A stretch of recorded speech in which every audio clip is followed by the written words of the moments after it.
श्रीकृष्ण परमात्म्याकडे किती गायी होत्या, त्यांच्याकडे बैल किती होते, त्यांच्या गावामध्ये गायी किती होत्या, बाकीच्या लोकांकडे जनावरं किती होती, याचा विचार करा.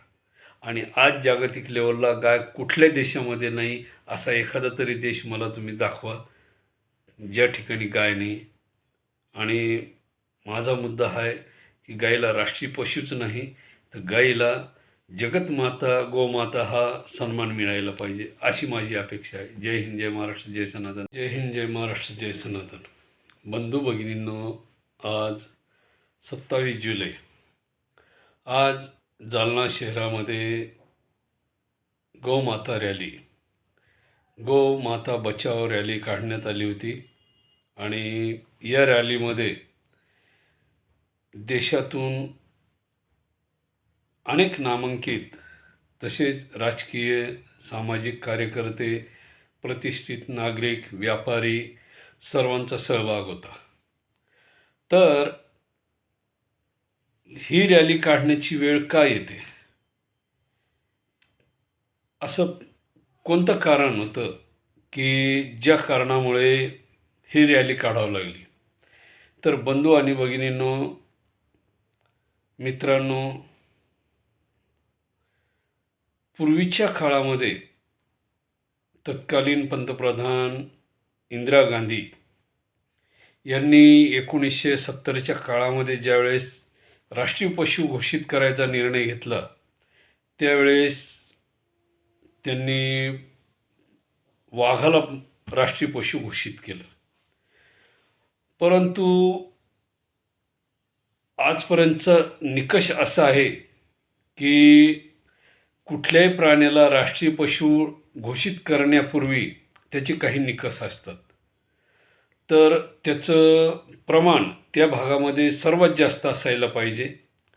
त्या प्राण्याचा उपयोग तेथील सर्वसामान्य जनतेला आणि समाजाला, देशाला, प्रत्येकाला उपयोगी यायला पाहिजे तो प्राणी. किंवा त्या प्राण्याचं वैशिष्ट्य सगळ्यात जास्त म्हणजे तो प्राणी बहुउपयोगी असायला पाहिजे. आता वाघामध्ये असं काय त्या इंदिरा गांधीला दिसलं, मला तर काही कळाच ना. मी आतापर्यंत विचार करतो की असं काय ते दिग्विजय सिंगला, त्यावेळचे पर्यावरण मंत्री, यांना असं काय त्याच्यामध्ये आठवलं, काय दिसलं, काय आणि विशेषतः म्हणजे काँग्रेस पक्षाने दोन म्हणजे 35 ते 40 वर्ष या गाय, बैल, वासरू ह्या चिन्हावर त्यांनी निवडणूक लढवली. म्हणजे जवळपास 4 दशकं त्यांनी काय केले, निवडणूक लढवली त्या चिन्हावर, आणि तरी त्यांनी राष्ट्रीय पशुचा दर्जा नाही दिला. आश्चर्याची गोष्ट वाटते. पण मला सांगावं असं वाटतं की गाय ही भारतामध्ये का महत्त्वाची आहे. गाय आपल्या पुरातन ग्रंथामध्ये गाईला 33 कोटी देवाचं स्थान मानलेलं आहे. गाय, काळ्या गाईला काळी कपिला म्हटलं जातं, पांढऱ्या शुभ्र गाईला कामधेनू म्हटलं जातं. म्हणजे प्रत्येकीचं वेगवेगळं वैशिष्ट्य त्या ठिकाणी सांगितलेलं आहे. लाल गाईचं वेगळं सांगितलेलं आहे, पांढऱ्या गाईचं वेगळं सांगितलेलं आहे, काळ्या गाईचं वेगळं सांगितलेलं आहे, आणि प्रत्येक गाईचं वर्णन हे वेगळ्या प्रकारचं आहे. तर त्या पौराणिक कथामध्ये प्रत्येक गाईचं वर्णन सांगत असताना जे काही ऋषी मुनी वगैरे होते त्यांनी प्रत्येक गाईला ईश्वराचं आणि समुद्र मंथनातून 14 रत्नापैकी एक ती गाय सांगितलेली. पांढरी शुभ्र गाय जी कामधेनू आहे ती त्या समुद्रातून बाहेर आलेली. म्हणजे असं वर्णन त्या ठिकाणी त्या गायीचं केलेलं आहे. आणि प्रत्यक्ष श्रीकृष्ण परमात्मा गायीबरोबर राहिलेले. सांगायचा इतिहास म्हणजे आता आपण श्रीकृष्ण परमात्म्याच्या इतिहासाकडे ज्या अर्थी वळालो त्या अर्थी एकट्या नंदबाबा आणि वसुदेव बाबा म्हणजे कृष्णाचे वडील आणि पालक वडील, जन्मदाता वडील आणि पालक वडील ह्या दोघांकडं 9 लाख गायी होत्या. गायी मी काय सांगतोय, गायी किती होत्या? 9 लाख होत्या. मग बाकीच्या गोकुळामधल्या लोकांकडं गायी किती होत्या?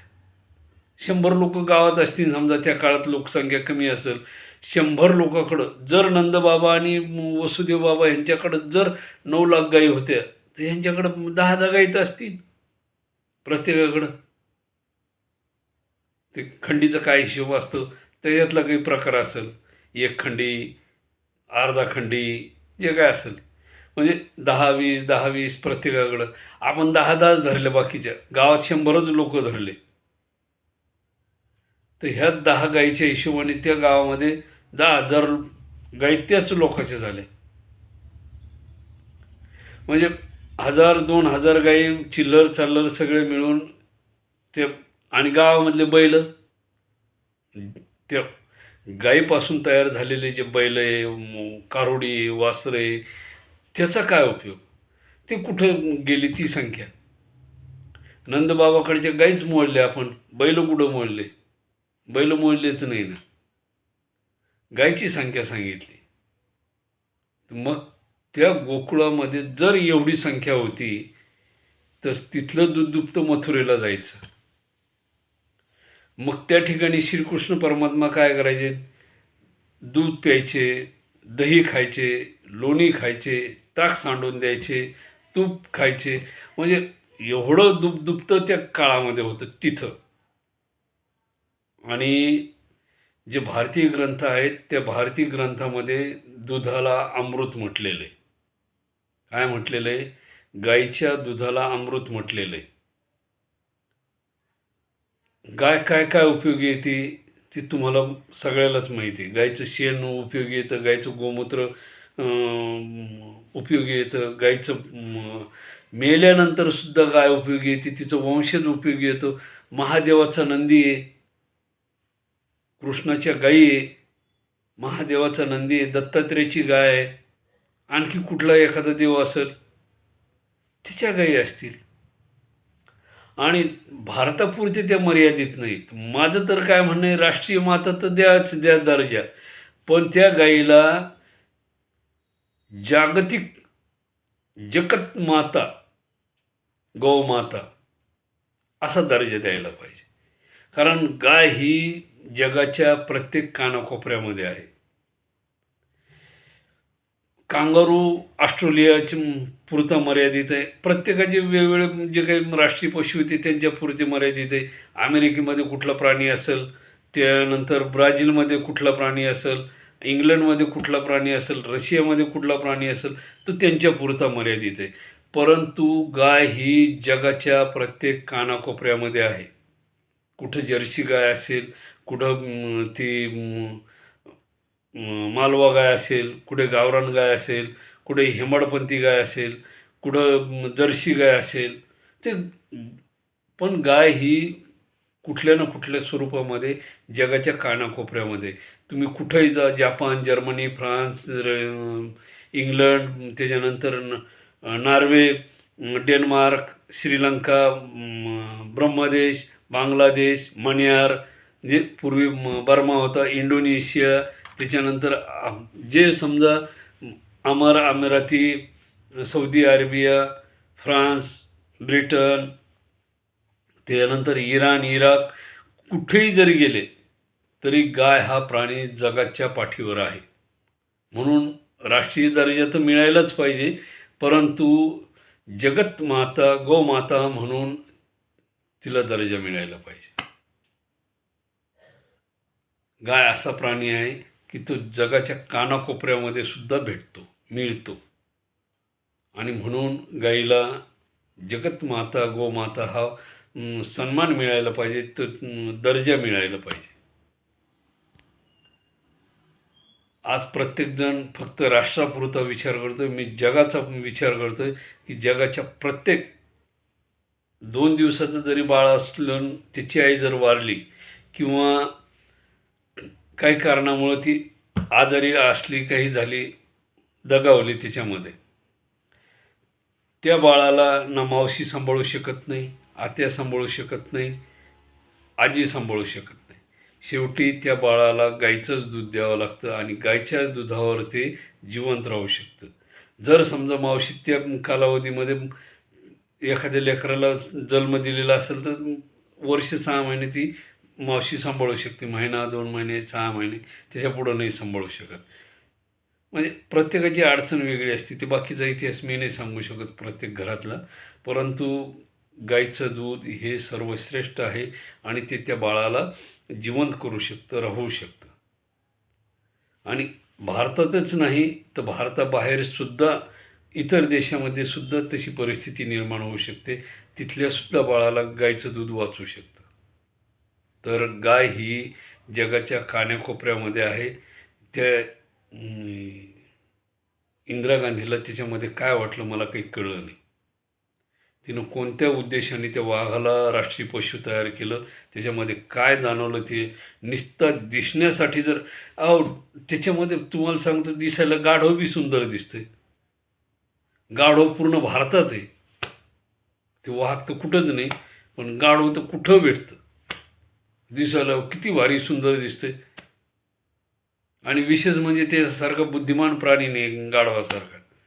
तुम्ही एकदा जर त्याला डोंगरावरून चढवलं तर ते न चुकता त्या शेवटच्या टोकापर्यंत जाईल, पण ते पडणार नाही. माणूस एक वेळेस पडतं डोंगरावरून, पण ते गाढव पडत नाही. त्याच्यापेक्षा डुकरं जे पिल्लं कुठं भेटते, इतके सुंदर दिसतात की बघायचं काम नाही. त्यात तर ते पांढरे असल्यावर तर बघायचंच काम नाही. आणि ते पांढरे ढवळे काळे असले तर बघायचंच काम नाही. त्याला पांडे म्हणते आपल्याकडं. ते तसे कलरमध्ये असल्यावर तर आणखीच चांगले दिसते. डुक्कर बी छान दिसते. त्याला प्राणी करायला पाहिजे होतं. काय यार, ते बी कुठं भेटते.